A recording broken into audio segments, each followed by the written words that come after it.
For this dataset, we have transactional values and their operating time. That is why we have a column with the unique identifier of the transaction and its date and time of execution.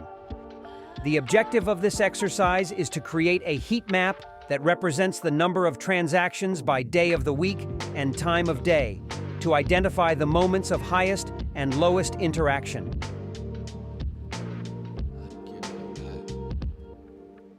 The first thing we must do is separate the date from the time.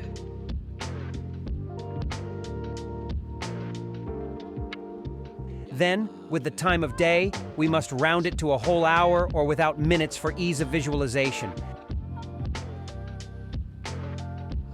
This rounding can be up or down.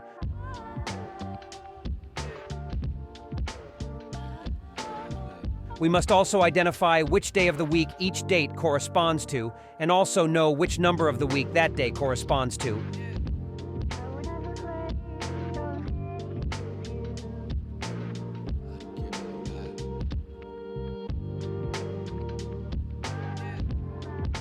For example, a Friday corresponds to day 5 of the week, while a Sunday corresponds to day 0. We will see why this happens later.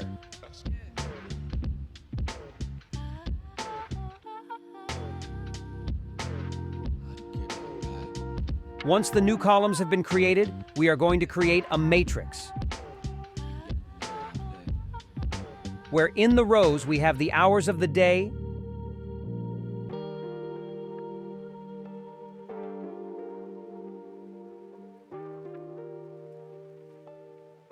in the columns the days of the week, and in values the unique count of the transactions.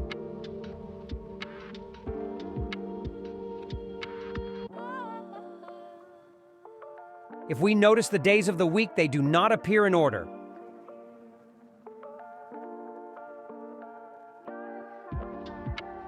So we must order them based on the number of the day of the week that we created previously.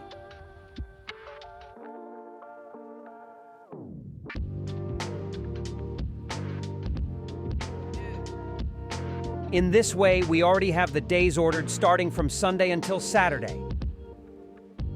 Now, to add the color and shape our heat map, in conditional format, we choose background color with a gradient style format.